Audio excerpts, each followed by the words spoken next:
Ladies and gentlemen, welcome to the Humble Roses podcast. It's Dallas Cash, host of the Humble Roses podcast. Rose King, Aquamarine Weapon, Cash the Stampede, whatever you want to call me.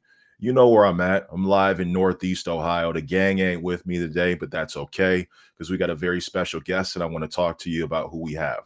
So, this gentleman obviously has made a wave, a wild splash. I'm talking like a wild splash like it was down in Tampa, Florida in the 813 wild splash. A gentleman who, when he started out, this man made a big following off of who he has talked to from different acts in hip hop and in the wrestling world. He is a great father. He has made wholesome content over the years, and he has traveled to become a beacon of success. Not only that, an unlikely success, and not unlikely that he's done anything wrong, but the unlikely wave of support that he has gotten. This man is a natural talent, a father. You can look at him as a radio host, you can look at him as a wonderful guest. He is exactly what you should strive for as a wrestling content creator. He has also said on record, wrestling content creators need to stick together. And I think that is very, very important. Because of this, his wholehearted nature has brought him to the Humble Roses podcast. He has spent a lot of time interviewing wrestlers and different celebrities, but he hasn't really received his roses until today. That day changes. Ladies and gentlemen, it is my dubious honor, my greatest pleasure, and it is with immediate and extreme ecstasy of happiness, dedication, and humility that I introduce to you from the unlikely with Adrian Hernandez. This is from Cleveland, Ohio, by way of Las Vegas, Nevada, Adrian Heavyweight Hernandez. Ladies and gentlemen, he is here with us. What's going on? Well, damn, Dallas Buffer, how you doing, brother? Thank you for having me in here. How you doing? I'm doing pretty good. How you doing? Man, listen, as we record this, as it stands right now at the moment, I'm a little heartbroken. If you're watching this, you can see I'm wearing my Cleveland Guardians hat. I'm a Yeah. diehard Guardians fan. We did the miraculous. We made it to the playoffs, and now our ass is out of the playoffs. So I'm a little heartbroken, but all things considered, I'm glad to be here. And life's good, man. Hope the same for you. Like, yeah, it's tough being a Guardians fan. I mean, we don't even want to bring up 2016. It's just a rough time. But at least I have the honor and pleasure of talking to you. So welcome to the Humble Roses podcast.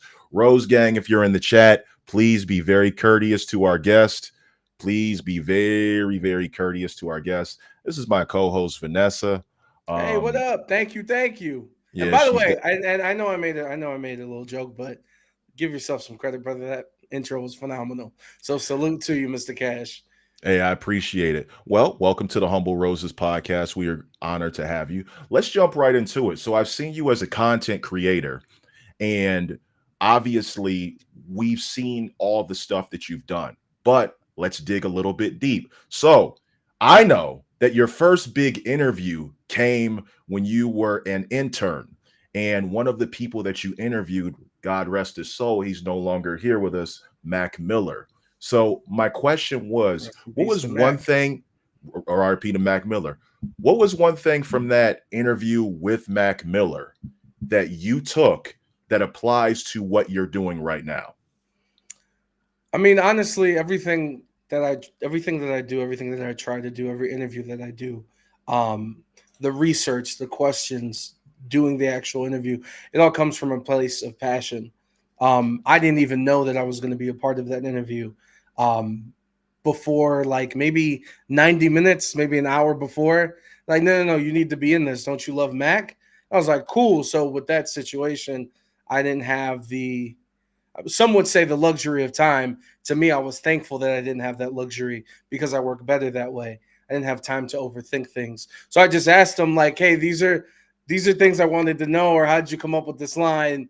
The one question that I got was asking him about Mike Jones, because he Who? shouted him out. Exactly. He shot him out. He did the phone number, and it was hilarious. So I was like, hold on. And then he got the Mike Jones feature. And at that time, like, no disrespect to Mike, but it had been a minute. So for him to just pull that out of nowhere, white boy from Pittsburgh with a Mike Jones feature was crazy. So it was just those are like moments that stick in my head to be like, oh, that's creative. You know, you could go with whatever rapper who's ever hot at the moment, kind of expect that. That's cliche. But Mm-hmm. for you to go pull that out, there's a story to that. There's something to that. That wasn't just random. And even if it was random, what in your brain made you think? So Part of that, though, in your brain, sometimes you have to create certain situations. And with you, I've noticed that you've had different moments in your career where you've bounced around. So, wait a minute. That's a key word. Could you tell me about 101.1 The Bounce? Tell me about damn. that. Yeah, yeah, I do the research too. I had to. You're one of my favorite people to check out. I know you were given the reason why I remember is because you were giving away tickets for Fetty Wap, and you were asking people what their favorite hip hop moment was. And Yeah. and I think that was, I want to say back in 2017, 2018, or 2020. Not It was sure. around there. It was around that ballpark, Around 2016 around time. that bar. How did you get there? How did that occur? So, you brought up me being an intern, and the interview with Mac took place in Tampa, Florida. So, first off, born and raised in Cleveland, Ohio. Once I graduated high school, I moved to Tampa, Florida to go to school. Mhm. And I've always wanted to be on the radio. That's been my day one since I was a little kid, listening to the radio. I love sports. Never wanted to be the person on the field. Wanted to be the person on the mic talking about the games. So with that in mind, I went to school in Tampa to go to radio, to be a radio host and learn how to do it. In going to school, the local radio station in Tampa, the local hip hop station, is 94.1 Wild. That's why you said Wild Splash earlier. This man does his research. Um, and I became an intern with the afternoon host, which is Bootleg Kev, who now has one of the biggest hip hop podcasts in the world, who's Yes. in fucking Tokyo right now, which is crazy. That's a whole nother discussion. But we connected very easily. And I knew his name because he was one of the first people that like really used YouTube back in the day. Like I'm talking, he has Kendrick Lamar freestyles from 2009 off of 140p because that was the technology at the time. So I knew of his name. I never knew that he was in Tampa, and I was doing an underground hip hop show. We're talking 2011, 2010. So the Mac Millers, the TDEs, Odd Future, Joey Badass, Action Bronson, um, just all these acts, Absol, Danny Brown, all these different names. And so, long story short, connected with him, got the internship, had graduated, but he also was let go at the station. And to Kev's credit, for lack of a better term, he kind of boosted me, meaning that there was a ton of in radio. If you want to get in radio, one of the ways is you join the street team, which is doing Mm. events and promoting. And it gets you hours, but it gets you in the building. My philosophy with a lot of things is just get in the building. Um, so I was on the street team, but I was also an intern, but I was basically the co-host. I was always on air. The Mac interview was my second week there. Wow. He was like, "Yeah, but you know your stuff and you know Mac. So get in this interview, you can add something of substance." So when he got let go, they were trying to make me go like kind of slide back, go step one, and go through these different things. And I was like, that's ridiculous. And because I had just graduated and my lease was up because I was leaving the school, I was just like, well, if there's ever a moment for me to leave, it Mhm. would be now. Um, Kev is from Phoenix. He's born and raised there. And I had gone to Phoenix a couple times and I really enjoyed it. I like the vibe. Just there was a lot of good stuff in Phoenix. And it also was a radio hotbed. There was a lot of history and a lot of people that have gone through there. So without even a guaranteed job at the radio station, I took the chance and moved to Phoenix. So that's how I ended up in Phoenix, and I was doing weekends did a little bit of the morning show, had a what else did I have? I had a night show. I don't know. I Mhm. had something. I was working there, and I was also working at the sports and news talk stations, going back and forth, making minimum wage, trying to raise a kid, just trying to make it happen. So there it is. We're gonna go to the comments in just a second. Speaking of kids, if you're still with me here, you had a video that was put out a while ago that was commentated on by Tom Hannafan, who you also had on your show not too long ago, Shout out to and Tom. He's a very good dude. he did commentary for that. As a father and as a content creator, how did that make you feel? Listen, that wasn't even me on some like this is gonna be hilarious. Well, no. I was on a place of yo, this would be so funny if he did it. Not I'm gonna use this video and go blah blah blah blah blah. Like none of that, none of the I want to do wrestling or do interview, like none of that. I just thought it was funny because that was the first time he gave me like a body slam. So and I had seen there was just some video of some comment, like I don't even think it was wrestling. I just think it was like a MLB commentator commenting on some kids home run, something like that. So I was just like, you know what? Let me send this to him. And then he did it. And I was like, oh, it's cool. And then I'm not sure how many people had done it that he's done it for. Because years later, when we finally did an interview, I was like, hey man, I don't know if you remember this, but when I say it to him and you can watch it, like his eyes light up. And that's like a cool connection point and just funny how the universe works. But to be honest, that was just me being like, yo, this would be so cool. And years from now, when he grows up, when he realizes that like this official tissue right here, yeah. So that's how that came to be. That's what's up, man. You're a W dad for real. In the comments, two of my co-hosts have questions, so we'll start with Nessa. Nessa said, Adrian, when you interviewed Dominic Mysterio, you gave him a $5 gift card to Raising Cane's. Was that planned or like a last minute, ooh, I found this, let me give this to this chicken tender lover? That was planned. I knew I wanted to talk to him about that. I was like, to me, it was being a test. I was like, hey, bro, you could say you like chicken tenders, but I have the proof on me. So let's see what's really happening. And then the $5 thing was, I was like, oh, that's funny because he's rich as hell. So I'm not gonna hand like I'm not. I didn't even get that expense. You feel me? That was out of my checking account. I was like, let me get this $5 and let's see what happens. And just the fact that I handed it to him, I made sure he grabbed it with the hand with his watch, so he can't even dispute it. Because like, bro, you got a Rolex on your arm, bro. I just want you to try this real quick. So that was planned. And I couldn't imagine that people seem to enjoy that. So I'm glad for it. Hey, glad for you. Another Dominic Mysterio fan, because Angel and Nessa are both Live Dom forever. Angel asked, who is on your bucket list of people you want to interview? I feel like you've interviewed so many people. So who is on your bucket list besides Isaiah Rashad? Right? Still hasn't happened yet. Right, I'm surprised. It's going No, to. It's going to. it will one day when he does interviews again, but some stuff has happened with him. But that's a whole different subject. Whole That's why I different don't ball want to game. do interviews. For me personally, as a fan, CM Punk, Same here. and the it will happen one day. I know it. He may not know exactly like Adrian. Who the hell's that? He's seen my stuff. I know that. I've seen that. And some of his close friends and people like it's I'm speaking into existence. It will happen someday. For personal reasons, CM Punk is the reason why I'm such a big fan of wrestling. The way I am. Yes, sir. John C. I mean, this is should be everyone's bucket list. It's like, hey, do you want to be the world champion if you're a wrestler? But the Cena and the Rock as well. Mm. So we'll see. We'll see. But we're gonna I, keep swinging. I've been fortunate enough for all three of those names, the three names that I just named at press conferences. I've been able to ask some questions at the pressers. But that sit down interview, a couple of minutes, like we'll make that happen. See, and you know what? CM Punk, by WrestleMania next year, it'll happen. Speaking into existence. okay. Shout out to everybody in the chat: Jody, Dalton, Judgment Day, Mike Harper, Nessa.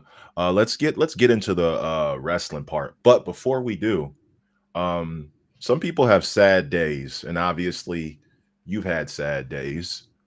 But can I ask you one question? What's that? When you're in Henderson, Nevada, and you stop at a Happy Days, how is the vibe in there? Those are good people. Those shout out to them, bro. Those are good people. I mean, honestly, they were the first one to want to do something not associated with the radio station.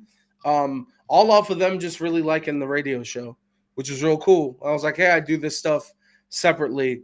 There's still, even though stuff's legal, still certain companies like there's weird areas with that stuff when it comes to official sponsorships, which I don't care because that's why I have my own thing and my own property. So salute to them. I hope I brought them good business. And those like 300, $400 I got, man, salute to them. They were Hey, used properly. definitely salute to them. So moving into the wrestling, obviously your transition from radio to wrestling was just basically seamless. What was the one thing that got you in the door that you were able to interview the wrestlers we see on TV today? I mean, well, first and foremost, wrestling, although it's changed, it's extremely changed because of the popularity. So the access is a lot more difficult. Even in the past 18 months, has changed drastically. Um, but when it comes to like radio stations and getting interviews, you can bank on two things. Even now, in the world of content creation, where I don't know for music people or like if there's any hip hop people, if you notice the bigger acts, even the smaller that are booming acts on the rise, they don't necessarily go to every radio station in every city that they go to like they used to have to be required. Like you needed to talk to the people because you can control it.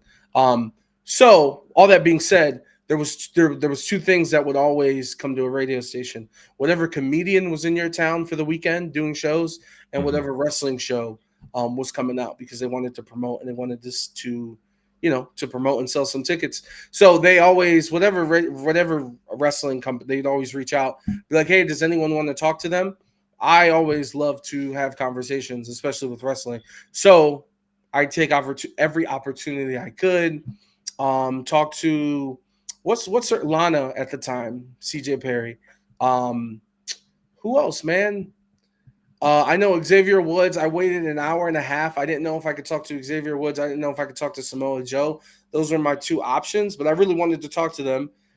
So they were doing it was at E3. They were doing a panel, and so I Ooh, waited till after the panel, and I was lucky because they were going to be in Phoenix the week after. And even with that, they're like, "Yeah, you got 1 minute. You can talk to him from where he needs to walk to where he needs to go." I was like, "Hey, better than nothing." right. So just to take advantage of the opportunities when they presented themselves. And then living here in Vegas, obviously we have both WrestleManias the past 2 years. It's unprecedented. And, the announcement for Saudi Arabia was here in Vegas. The connection with UFC, the connection with boxing originally, just Absolutely. with WWE being in Vegas so much, just being present, being in the building, has lent itself to more opportunities than if I was like in Milwaukee or North Carolina or, just not in a hub city, which is what I like to call Vegas when it comes to UFC, TKO business and all that stuff.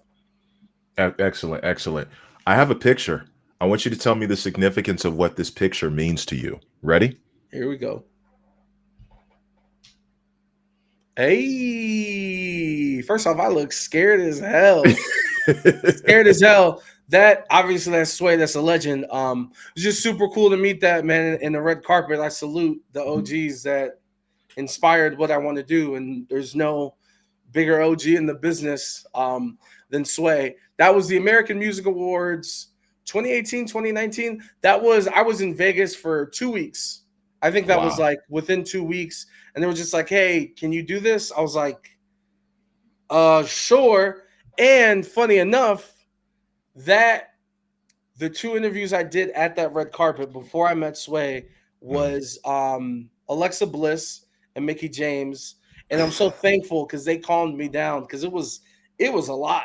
A red carpet, I wasn't used to that, and there's 50 million different sets from Good Morning America to Sway to all the local people. So it was just a really cool experience, and to get to meet Sway was just that's one of the OGs. That's Mount Rushmore type stuff.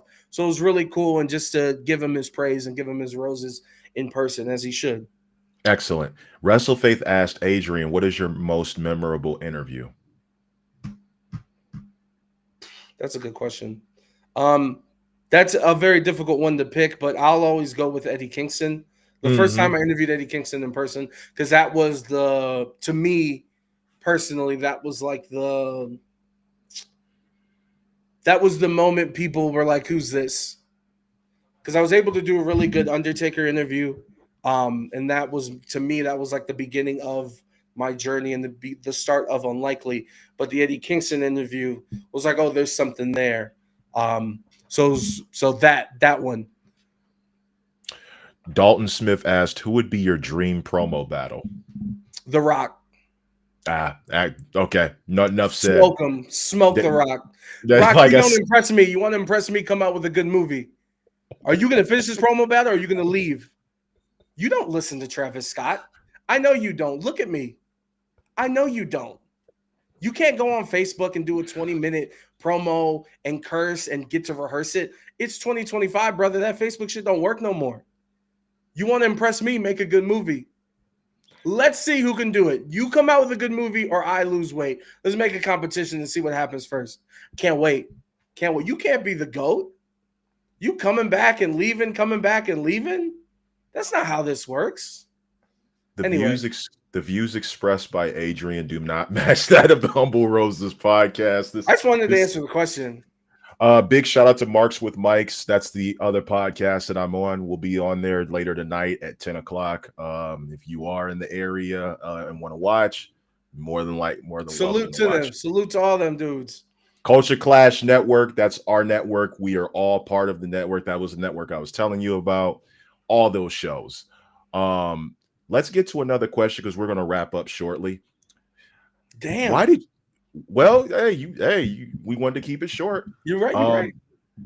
You said to me that wrestling content creators have to stick together, and I feel like that the community has been that way for a while.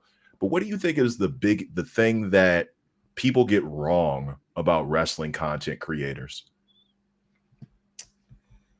I will say that from my position, they assume that, like, number one, we're not getting paid to be here.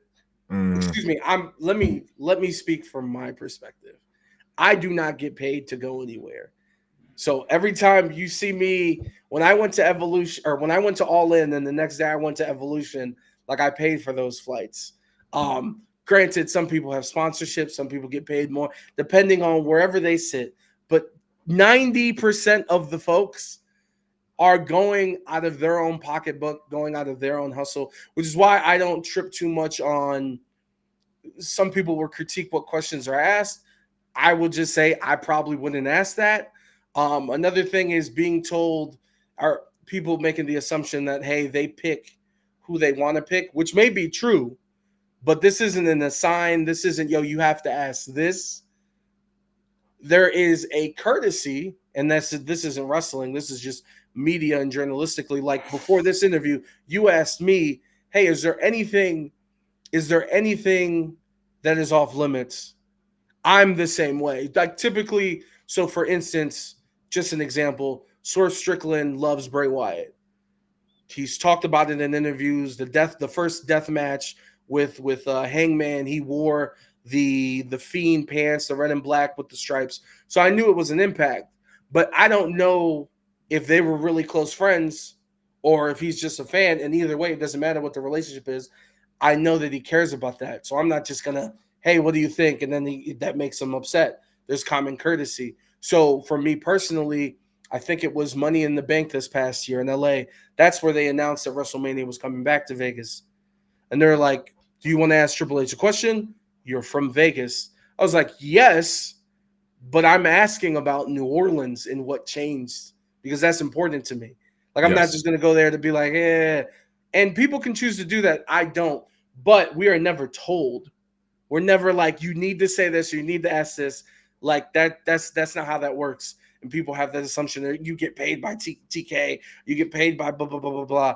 Like, it's not the case From my standing and from the people and my colleagues, that's not the Mhm. case.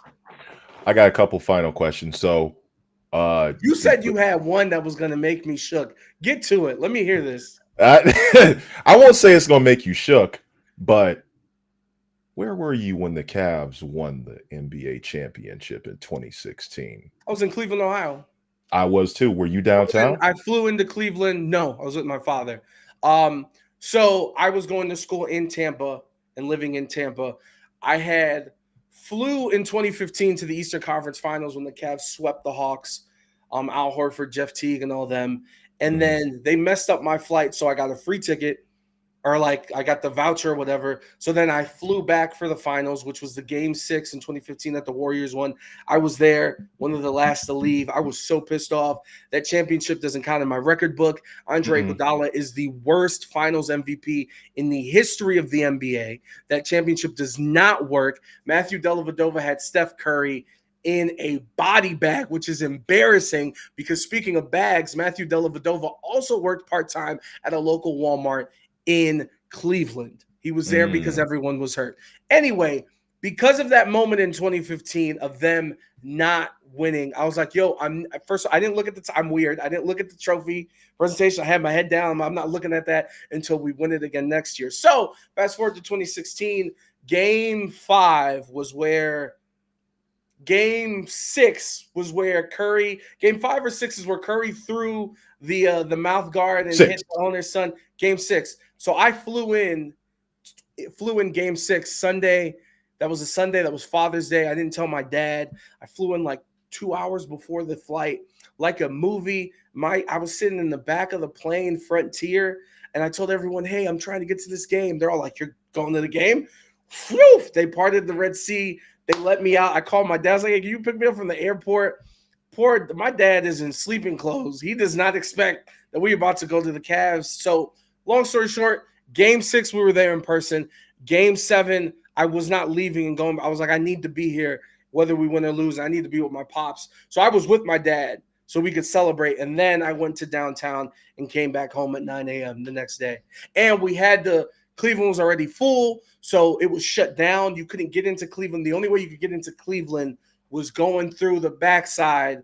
And some people would say it might be too dangerous, but to me, it was like the most beautiful thing about the championship because that's the only time that part of town has ever been all like everyone in that part of town was happy.